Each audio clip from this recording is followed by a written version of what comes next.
Good day, everybody. Welcome to another episode of Poppin' Politics. I'm your host. Forget about it. My co-host DJ King Majesty is off today, so it'll just be me and you today. So with that, we're going to go ahead and get right into it. It's been an exciting week in politics this week. First and foremost, I want to try to get into a little bit about generational voting and what that means, especially in the black community specifically. Historically, African Americans have voted like their grandparents, like their parents, and they've typically supported the Democratic Party. But we're in a place now in America where young African Americans are now voting pretty much independently, not from a standpoint of independence as a party, but with regard to independent thought and kind of spreading their wings a bit. And they're looking at the Republican Party, they're looking at the Independent Party, looking at the Libertarian Party. So it isn't just about us just voting for the Democratic Party just because it's been done previously. And with that, we're also at an inflection point where the mindset is changing to where we are looking to kind of hold our elected officials' our feet rather, to the fire. So basically stated, if you're coming into my community, you're on my phone, you're on my TV, etc., and you're asking for my vote, you need to articulate, meaning the candidate, what am I getting for that vote? What is my community going to get for that vote? And I think that it's a great time because a good majority of folks now, young folks, are now getting to the point to where they're educating themselves on the issues, and they're getting to a point to where they want more out of their elected officials, which should be the case. We want the people to go to Washington to represent their respective communities, their respective districts. And we're at a point now to where that's actually happening. And I think as we move forward, it's going to get even more stringent on the candidates or potential candidates to where we are going to continue to hold their feet to the fire and say, you need to let me know what you're going to do for my community, for me. And not only that, once you get into office, we're going to monitor. We're going to see if they follow through with whatever promises they've made. And if they don't, then they're going to lose that vote. They're going to lose that support. So with that, I think that it's a great time to be not only an American, but it's a great time to be just a voter in America, because it isn't like that in most places around the world. And I think sometimes we as Americans kind of forget that. We've become spoiled as far as our the options that we have as far as being able to go out and vote freely. And so with that, again, I want to continue to ensure that our young folks remain motivated and continue to push the envelope and want our elected officials to push forward and to come out and let us know exactly what they're going to do for us, how they're going to do it. And then not only that, hold them accountable once they get into office, because it's imperative that if you're going to Washington and you're going on our vote, my vote, the people's vote, then you need to follow through with what you state and get out there and make it happen. And also, too, early voting kicked off this week in a few states, and a few of the key swing states. Here in Georgia, they broke a record on the first day of early voting, had over 300,000 plus people who showed up to early vote. And I believe the previous number was at or around 140, 150,000 people back during the pandemic in 2020. So with that, I encourage everybody to get out there, vote. If you're an early voter, get out there and early vote. If you're somebody like myself who's probably going to wait until the day of, I just think I enjoy going out on the day on election day and casting my vote. Then you go out there and do it, but you just make sure that your voice is heard, and you go out there and you exercise your American right, your rights as a U.S. citizen, to go out there, exercise your vote, and whomever you're going to vote for, it doesn't matter. That choice is yours, but you go out there and you make sure your voice is heard via your vote, and you get out there and make that happen.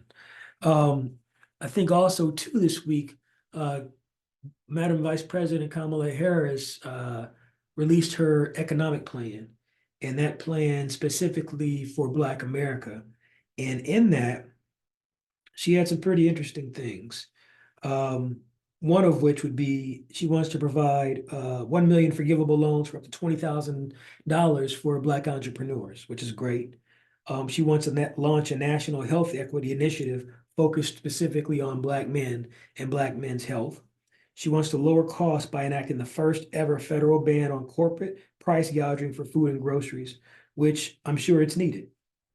Also, too, she's looking to legalize marijuana and just decriminalize it at the federal level to break down just the unjust, legal barriers that have been out there for, you know, I think probably just a little less than 100 years that continue to pretty much hold back Black and brown men specifically, um, just because they've been locked up, harassed, etc., for small amounts of marijuana, caught smoking marijuana, etc.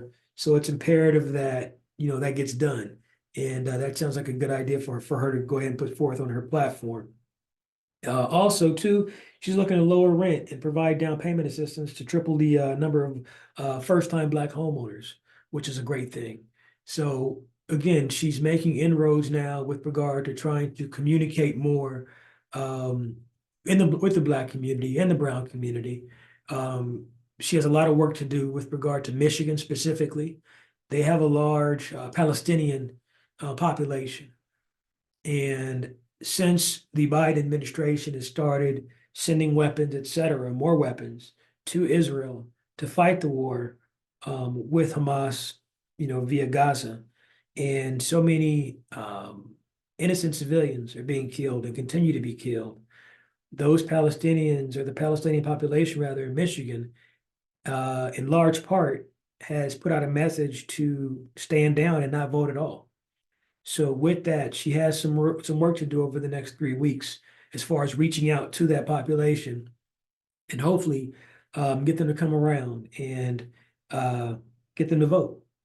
And so with that, also too, the Biden administration this week basically told Israel if they don't start doing more things, and that they laid out a couple of bullet points for as far as Israel, they start doing more things as far as the humanitarian effort needed for Palestine, then they're going to start to pull back a lot of the weapons support that they've been providing. And as I stated on our show last week, it's needed. Understanding that, at a high level, there aren't any rules in war per se. There need to be, because someone has to be the adult in the room, so to speak. Someone has to look out for those who can't look out for themselves. The Palestinian people didn't ask for this war. A small group within Palestine did, and that group being Hamas. So they should be the ones that suffer, not the Palestinian people. Innocent women and children should not be killed at the numbers that are happening, or if at all, as the war continues to go. And so with that, I applaud the Biden administration for putting their foot down. I do hope they follow through with it. And we'll see what happens over the next 30 days, which is the time frame that the Biden administration has given them. So we'll see what happens with that. And we'll be able to talk about that again, hopefully in about 30 to 45 days, once that time frame has expired. Also this week, Barack Obama went out on the stump for Kamala Harris. And what's coming across or being reported as a scolding of Black men that he did earlier this week, I would say it was a stern talking to. And while it's everyone's right to vote for whomever they want, there is also, too, I'm sure, a level of frustration with the likes of Barack Obama and other elected officials and just a lot of folks that are out there as far as trying to understand why any percentage of African-American males would vote for someone the likes of Donald Trump. And I'm not saying this from the standpoint of being some hardline Democrat, and I'm not saying anything negative necessarily against the Republican Party, because prior to Donald Trump, the Republican Party actually had a number of, good things on their platform that could and would potentially be able to benefit the Black community. But when you have someone like Donald Trump, who has a history of negative interactions as it pertains to the African American community, going all the way back to the Central Park Five, And then also too having the issues with regard to his a couple of his buildings in New York City, where they weren't allowing African Americans to move into those buildings, and he actually faced lawsuits from that. And then just overall his character and what things that he states on a day-to-day basis when he's out there campaigning. Um, it's just I find it a bit mind-boggling as to why someone would support him from the minority community, being Black and brown individuals. Um, it's, I think, from my standpoint, from what I see, kind of from the outside looking in to some extent, a mixture of folks who feel they were doing better economically during the Trump administration.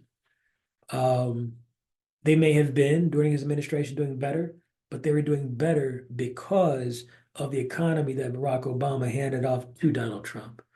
When Barack Obama took office, he took over the country in the midst of a financial crisis.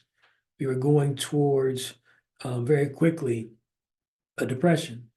And he came into office, he put things in place, and with that, he had 72 plus weeks, or 72 plus weeks rather, yes, of growth. And so with that, once he handed that over to Trump, Trump took over an economy that was stable and ready to go ahead and kind of blow up, I guess you can say at that point in a positive way. So he took credit and was able to take credit for an economy rather that he didn't build. As I stated last week, um, did he perhaps do some things here and there from an ease of regulation standpoint to help the economy? Potentially. But he benefited for the most part from the economy that Barack Obama handed over to him some years back. So with that, again, I think that there's a lack of understanding and true insight from those that are looking to support Donald Trump. And I'm hoping that the Harris campaign can really start to articulate that, and others that are out there stumping for Kamala Harris can articulate that to those that are on the fence, or who are those who are also leaning towards Donald Trump already, but get them to understand exactly why they were doing better. Again, it wasn't because of Donald Trump, it was because of the economy that Barack Obama handed off to Donald Trump. And so, again, it's imperative that those that that bully pulpit, that they really start to voice that and get that out there, because we only have 3 weeks to really get that information out there to the folks so they truly understand exactly who they're voting for and why they're voting for them, and who truly is the best choice in this race. I'll be the first to say that I'm not some hardcore Democrat. Um, I vote for I vote for the best person in the race.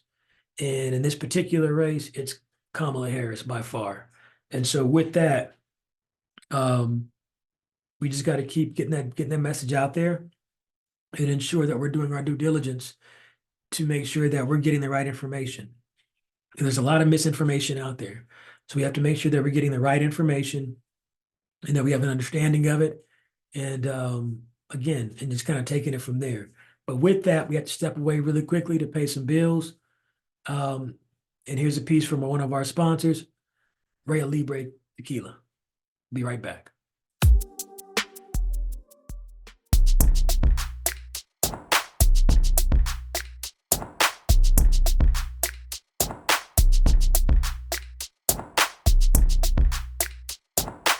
Un tabaquito con ron con. Un tabaquito con ron con. Para mi mamita que me quita mi bombón. Un tabaquito con ron con. Un tabaquito con ron con. Para mi mamita que me quita mi bombón. Un tabaquito con ron con.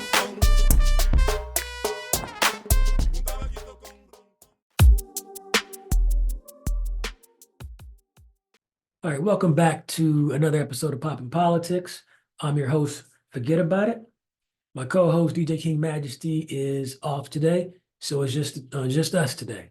So with that, I want to go ahead and get on to our next subject matter, which is Trump's inability to articulate a clear economic agenda.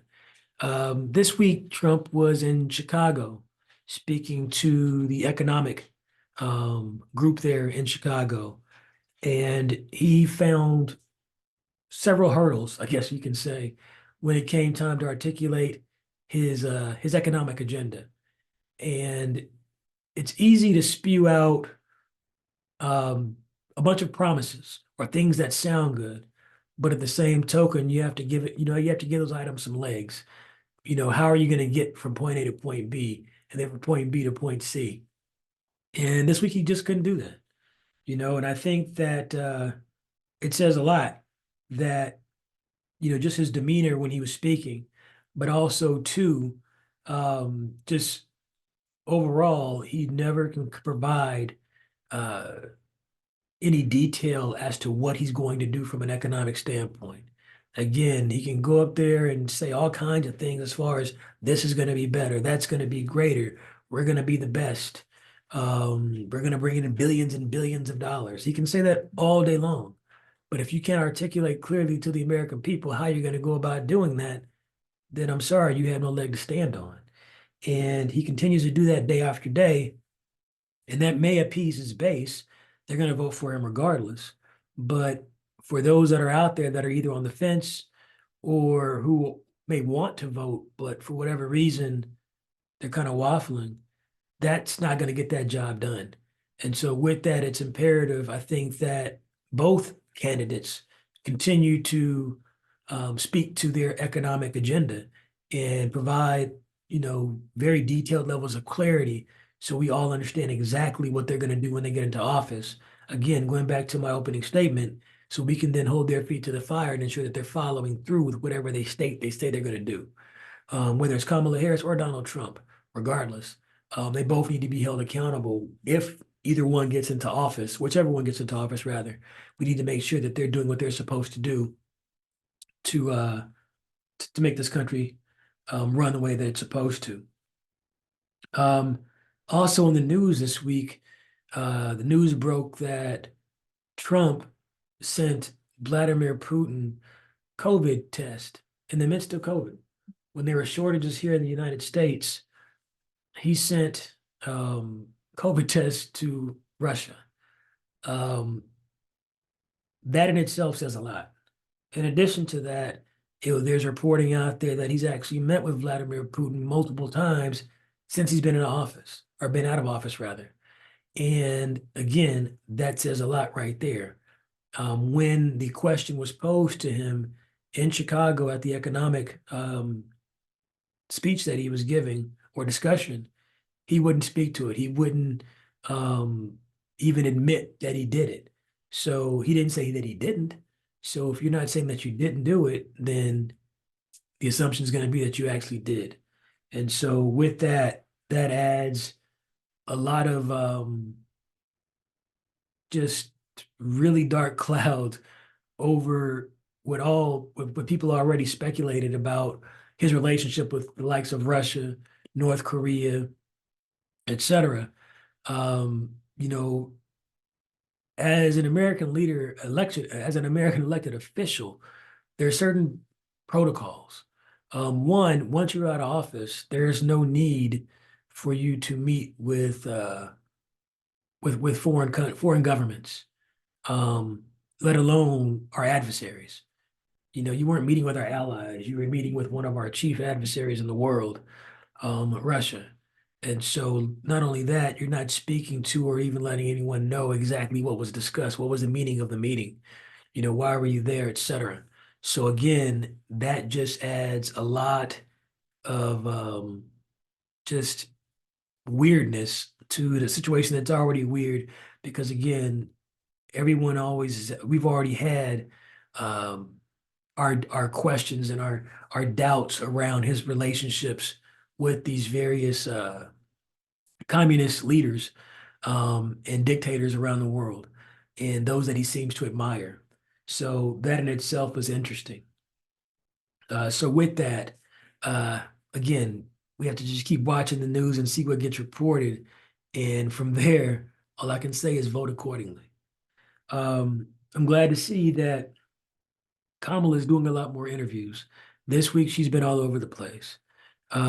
She's been on a few different podcasts. Yesterday, I watched the interview she did with Charlemagne the God for iHeartRadio. It was a great, great interview. She really was able to provide a level of detail to her platform that she hadn't previously, but she has gotten better with that.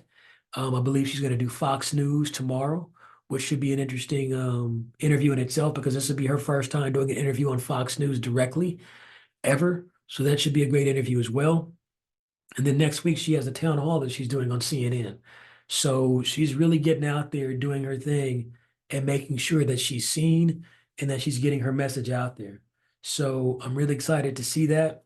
Again, not coming from the standpoint of a diehard Democrat by any stretch, but again, the person that I'm going to vote for in this race is the better person to hold office from the choices that we have available to us. And so with that, um, here at Poppin Politics, our support is behind Madam Vice President to get across that finish line. So with that, I implore any of our viewers, all of our viewers, again, not telling you which way to vote, but to ensure that you do vote and ensure that your voice is heard. And for whichever candidate that you choose to vote for, ensure that you do your due diligence. You understand what their platform is about. So again, once they do get into office, then you can hold their feet to the fire and ensure that they're following through with whatever promises that they've set forth. And that should be applicable to not only for the top of the ticket, but also too for your state, local elections as well. I know I've been guilty of this over the years, but a couple of years ago, I realized that it's important to understand that judge that you're voting for, or understand who that judge that you're voting for on the ballot when you walk into that booth. Understand who that commissioner is that you're voting for when you walk into that booth. Do your due diligence to ensure that you understand who you're voting for. Because if you think about it, during COVID, uh, who was in office mattered because they were the ones putting forth the different regulations, the times when we could come out during COVID, the times when we had to go back in, when this opened up, when that opened up, who we elected at that time mattered. So again, in not only times like that, but in general day-to-day activities, it's important you know who you're putting in office because those folks will and can affect the way that you live. So it's important that people understand that because a lot of folks have the understanding or have the thought or the mindset that, you know, I'm not going to vote for president because it won't affect me regardless. It will affect you, I assure you, especially this day and age, given the state of our electorate and the state of our country today and the state of the world. It does matter who you vote for and who we put into that office. So again, with that in closing, I want to say vote, whether it's early voting, whether you go vote on November 5th, make sure you vote. Tell your friends to vote. Tell your family to vote. Everybody get out there and vote. But before you do, again, I'll say it again, I'll say it 3 more times. Do your due diligence. Understand who you're voting for from the top of the ticket to the bottom of the ticket and from the bottom of the ticket back up to the top. Understand it. I can't stress that enough. It's imperative that you do so. Again, not preaching at anybody by any stretch of the imagination. But again, it's just really important with this particular election that we all get out there and we participate in this process and we make the best possible decisions for not only us, but our families and our communities. With that, forget about it. Thank you for coming out. Thank you for watching another episode of Poppin' Politics. See you next week. Peace.